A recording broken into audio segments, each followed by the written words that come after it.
No hay tregua en la política. Esto está que parece un ring de boxeo.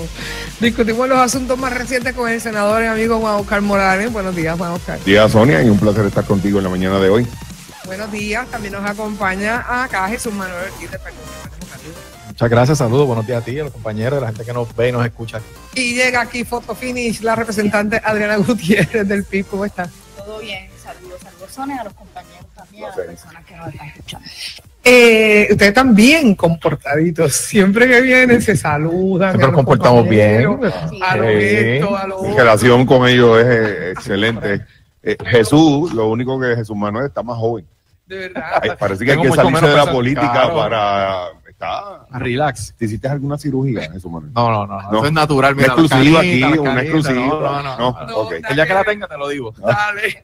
Pero yo les digo esto porque la situación de los puestos interinos de la Secretaría de Estado, el Departamento del Trabajo y obviamente de Justicia pone a don Tomás y a doña Jennifer de nuevo en el el verdadero calentón. Madre mía, dime, Juan. Yo creo que no hay calentón, Sonia. Pero yo creo que no hay calentón. No, mira, ayer lo que hizo el presidente Tomás Rivera Chat es precisamente lo que establece el reglamento del Senado. Sí.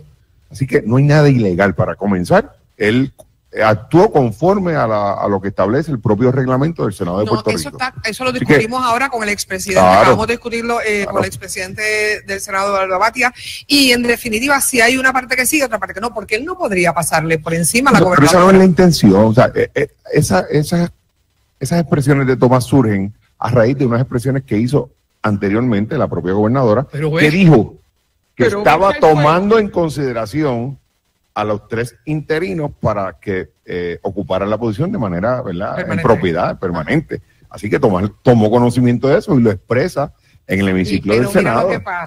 Mira lo que pasa, Jesús Manuel me hace poquita yoyito. Jesús Manuel, mira lo que pasa, que entonces en medio de ese rollo, muy bien explicado, la gobernadora se dice, yo así bajo presión y como si nos amenaza, digo. Como amenaza, no brego, así yo no brego. Eso te suena amigable. Eso no es amenaza. Ahí yo tengo que diferir. Es que yo no estoy diciendo, lo dijo ella. Lo dijo ella, pero yo difiero de lo que expresó la señora gobernadora. Si yo con eso no tengo ningún problema. Creo que la gobernadora ha interpretado erróneamente las expresiones de Tomás Rivera. Si alguien no tiene ¿verdad?, el ánimo de amenazar a nadie, se llama Tomás Rivera Chat, tiene el ánimo de trabajar en equipo y de hacer lo que nos corresponde. Están en equipo, que es una magia. Llegan todos los rebeldes allí y se apaciguan. Cuéntame. Bueno, es que mira, yo creo que obviamente esto es la continuación de lo que hemos visto en las pasadas semanas, y de ahí es que surge el tema. Yo he sido consistente diciendo públicamente que yo creo que el Senado actuó como debía actuar, ¿verdad? En ese momento tiene una facultad constitucional. Yo creo que en esa contienda o en esa controversia con esos tres nombramientos, a mí me parece que el Senado asumió la posición correcta para la historia. ¿Por qué? Pues había unos problemas con los nominados. Creo que en el futuro probablemente le evitaron muchos problemas a la gobernadora, que quizás ella no vea ahora y en el futuro iban a ocurrir porque había unos señalamientos que tenían, ¿verdad? No, y ejerció el poder razón. Que tiene. Claro, el Senado tenía razón. Incluso en términos sustantivos, pero en términos de ejecución, también creo que el presidente del Senado utilizó muy bien lo que tenía, ¿verdad? La estrategia, buen timing, habló cuando debía hablar, hizo lo que tenía que hacer, y yo creo que la fortaleza en ese proceso, quien yo creo que cometió muchos errores fue la Fortaleza, lo he dicho. Ahora bien, las expresiones de ayer, cuando tú las sumas a las expresiones que hizo la gobernadora, inevitablemente quien las escucha de afuera ve una confrontación, porque es como una respuesta a lo que dijo la gobernadora, entonces el presidente contesta, ella hace otra expresión después. Yo tengo mis dudas con la constitucionalidad del planteamiento que él hace en términos de, ¿verdad?, del reglamento del Senado vis a vis la facultad de la gobernadora, dependiendo de cómo la utilice el Senado, ¿verdad? Si la utiliza para forzar algún nombramiento, ella podría plantear que están, ¿verdad?, quitándole una facultad constitucional. Sé que no es la primera vez que se trae, pero creo que en algún momento podría ser motivo de una interpretación del tribunal si surge una controversia ahí entre el Senado y la Fortaleza. Pero ciertamente hay una crisis política creándose que yo creo que va a requerir que se sienten en un diálogo. Me parece que la semana que viene hay una reunión, una conferencia legislativa. Creo que se va a dar. el temperamento de quién. Allí en los cuerpos. En los cuerpos. Bueno, pues ¿Se siente la tensión? ¿No se siente la tensión? Sobre todo en el Senado, evidentemente, que ha surgido con todo este proceso de los nombramientos. Un ejemplo de lo que sucedió en Cámara fue con el nombramiento, ¿verdad?, de Fraioli como secretaria de Estado, pues se aprobó. Cámara lo pasó. Lo pasó con ficha, como un sello de goma, y las controversias fueron en el Senado cuando llegaron, con la oposición de la delegación del Partido Independentista Puertorriqueño y me parece que del Partido Popular también en la Cámara de Representantes. Ahora sí, las confrontaciones las hemos visto mayormente en el Senado, que ciertamente que haya una discusión profunda en cuanto a los méritos y el cumplimiento, sobre todo con los requisitos de los nominados para asumir las posiciones para las que fueron nombradas, que se haya llevado a cabo de la manera que se llevó, me parece que es responsable y que es la facultad precisamente de los cuerpos, en este caso del Senado, del Consejo y consentimiento. Ahora, la facultad de los nombramientos es un poder que lo tiene el Ejecutivo y la gobernadora. Lo discutíamos ya lo dije, con el expresidente del Senado, Eduardo Batia, y si bien él le da una parte a don Tomás, que es la parte donde, ¿verdad?, él puede decir que él va a confirmar, pero no puede confirmar por encima de la gobernadora, tiene que la gobernadora... Que no escuché a Eduardo, pero básicamente fue lo que yo acabo de decir y no escuché lo que dijo, pero tengo esa preocupación. La Contralora reveló irregularidades con el manejo de multas, ay Dios, y posibles fraudes, ¿verdad?, en los cambios de estatus y hay una pérdida de más de 50 millones en ingresos. ¿Dónde estaba justicia y ética? ¿Cómo pasa esto? No es la primera vez. Recuerden que ahí hubo arrestos en el pasado donde hubo empleados envueltos con un traqueteo que hubo ahí de las licencias. Si eso todavía está ocurriendo, pues eso hay que investigarlo hasta las últimas consecuencias. No puede ser meramente un señalamiento de la Contralora de Puerto Rico y ahí quedan las cosas. Yo creo que hay que ir más profundo y los responsables o los responsables... Senado, mira, yo esperaría que el Departamento de Justicia actúe. Yo creo que le debe corresponder eso a ellos y sería mi petición al secretario interino Siaka de que actúe de inmediato con esa investigación y que esos señalamientos, porque yo creo que son cosas que no pueden tomarse de manera liviana. 50 millones. No, oye, tú sabes. Imagínate cómo estamos millonarios, que le queremos poner impuestos hasta el papelito, que gracias a Dios que el señor... Lo retiraron el proyecto. ¿Cómo, Ángel? Morey, gracias don Ángel, dio luz al final del túnel, se le prendió el bombillo y retiró el proyecto, amén. Llevo desde el día 1 aquí dándole a la derecha, a la izquierda, al centro, al pecho, porque es que, imagínate, 50 millones se pierde por un lado y estamos hablando de aranceles por igual. ¿Qué carambola es eso?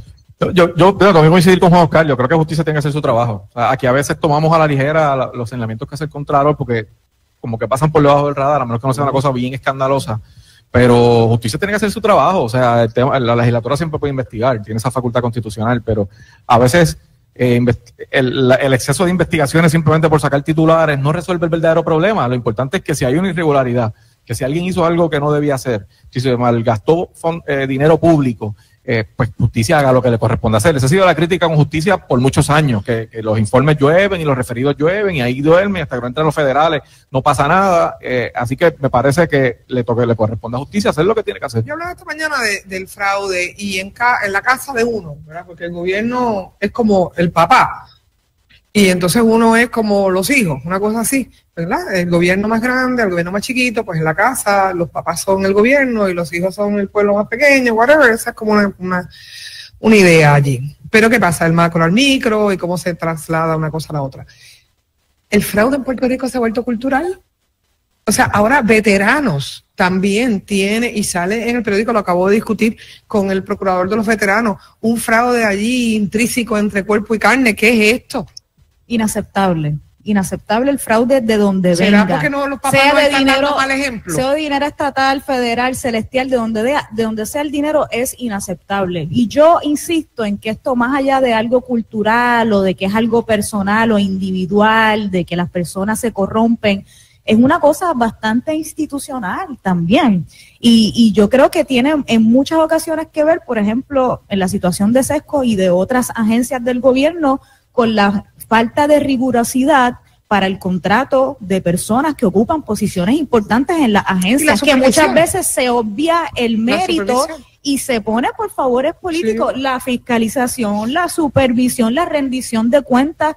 Todo esto ya lo hemos normalizado tanto en la forma de la gobernanza del país. En la bueno, se acepta. Se ha normalizado, pero no podemos. No podemos. Mi llamado es a que no podemos. Es que no podemos hacerlo.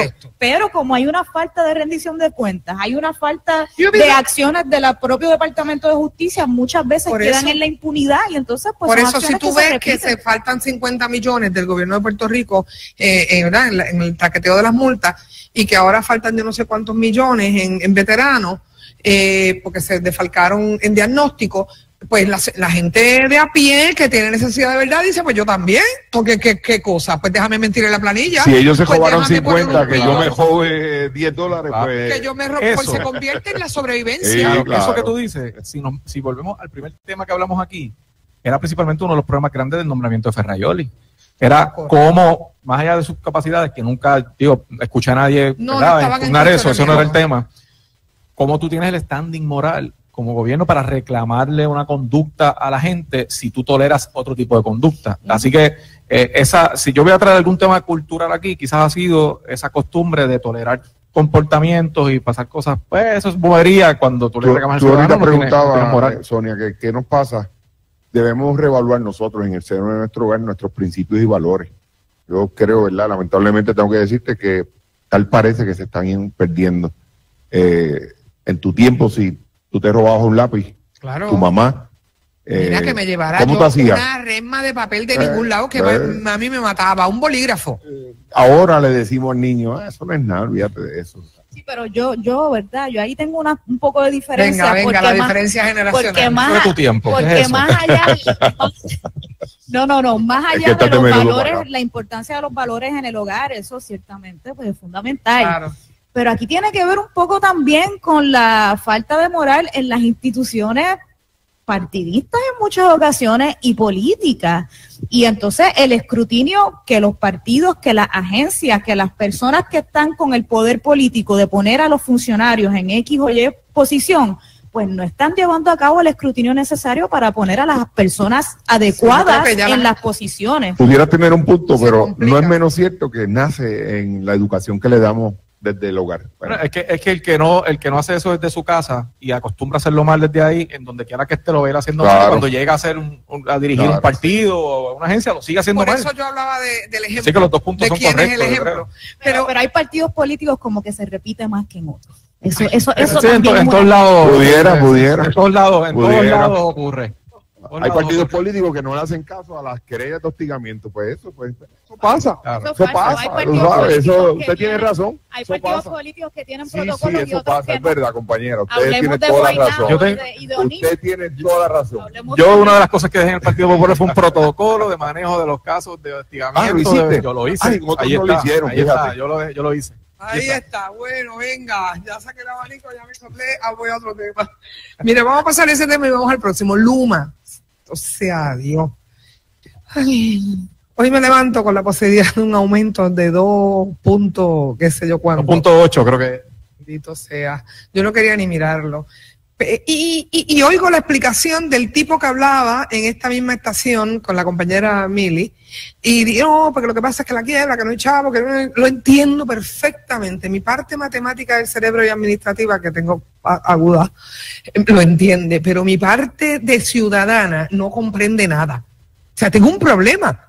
Yo menos que el problema de la mitad de la gente, tengo un servicio tan malo y me lo van a aumentar. ¿Cómo le explicamos esto? ¿Cómo lo explicamos? Pues Luma tiene tremenda asignación, porque a mí me gustaría saber cómo se justifica con el servicio que estamos recibiendo hoy un aumento en el costo de la luz. Yo te voy a decir, él dice, bueno, estamos en quiebra, no podemos ir a los bonos, no podemos ir a ningún lado, hay que cambiar unas maquinarias, oye, te voy a decir, hay que cambiar unas maquinarias, unos transformadores, unas ñoñas, yo qué sé, un aparato, y ese aparato que hay que cambiar cuesta tanto dinero, no hay dinero para cambiarlo, en una quiebra y un contrato provisional, te hago un resumen ejecutivo, no tenemos chavos para poder cambiar, si no podemos cambiar no va a haber luz, si no hay luz, pero fíjate, Sonia, entonces no, yo digo, si tú me subes los 2 pesos, digamos, o el peso, lo que sea, los 2 chavos, lo que sea que vayan a subir, pero nosotros podemos garantizar que a mí alguien me va a decir, mira, Sonia Valentín, tú vas a pagar 2 pesos más de lujo, 2 chavos más o 3 chavos, pero el 15 de diciembre nosotros te vamos a mostrar el state of the art máquina que compramos con esos chavos, pues yo a lo mejor entiendo, pero eso no va a pasar. Nos aumentan la luz y sigue el mismo carcacha. Esta semana yo escuchaba, no recuerdo quién era, de Luma, justificándose de que ellos no habían podido completar los proyectos porque el gobierno no le había dado dinero. Sí, en serio. De verdad. Pues, oye, llévelo hasta las últimas consecuencias. ¿Qué han hecho para entonces exigirle que se cumpla con el contrato? Esas son las excusas que yo no le puedo creer, ¿verdad? Yo creo que a Luma se le hizo tarde ya. O sea, si tú te metes en una mirada fría del tema, probablemente sea correcto que hace falta un dinero, sí, que por los pasados 15 años abandonaron la autoridad y que probablemente, el problema que tú tienes es que tú llevas 5 años ahí, nadie ha visto una mejoría, tu operativo de comunicar lo que encontraste y lo que ha ido pasando ha sido terrible. Entonces ahora, cuando sabes que te van a quitar el contrato, haces un documental, pelas a todos los políticos, a los medios de comunicación, le echas la culpa a todo el mundo y no asumes tu responsabilidad. Ya no hay nada que puedas decir. O sea, y aquí habemos 3 personas que participamos de la cosa política. Cuando la gente, la percepción se sella en la gente de algo, game over. O sea, tú puedes decir lo que quieras. No, eso pasa con los artistas se acabó el evento. Y en este caso yo creo que ya la percepción afuera es que no han hecho el trabajo, que no sirven y que se tienen que ir. Y yo la verdad es que no entiendo con qué cara los ejecutivos de Luma se atreven a seguir pidiendo aumentos en el presupuesto. Recientemente solicitaron sobre $100 millones para atender el asunto del manejo de la vegetación, cosa que en el 2021 ellos tenían un plan que iban a manejarlo y tenían eso ya estipulado y eso fue otro incumplimiento más que probado. Y aquí un asunto que tenemos que discutir cuando hablamos de Luma es que ya se dijo en vistas públicas que en efecto ese proceso de cancelación va a comenzar en este 2025. La pregunta es qué va a pasar ahora. Y el tema importante y medular que creo que tenemos que tener como país es el asunto de la privatización. Se nos vendió la privatización, particularmente Partido Popular, el Partido Nuevo Progresista, como la vara que iba a resolver ese problema y cuáles fueron las consecuencias, un sistema más inestable, apagones frecuentes, unas ristras de aumento en las tarifas. Cada vez que tú me dices eso, yo puedo concurrir en parte de que hicimos un mal contrato, de que está mal hecho todo, pero la privatización necesariamente en su matriz no es el problema. Porque ni que esté en manos públicas. Bueno, tampoco, pero en manos públicas estaba. ¿Y cuál desde fue? Que yo nací. Pero el problema no era. Y llegó la quiebra. Pero el problema no era que estaba en manos públicas, fue el manejo de los partidos. Por eso, yo puedo, este speech, yo lo diluyo de esta manera. No es culpa de los empleados de la autoridad. No es culpa de los empleados. Pero sí es responsabilidad de los ejecutivos que estuvieron en la autoridad y del gobierno de Puerto Rico, porque la quiebra de la autoridad no fue sola. De acuerdo, Sonia. ¿Y quiénes nombraron a esos ejecutivos? Me voy a ir para allá. ¿Quiénes nombraron a esos ejecutivos?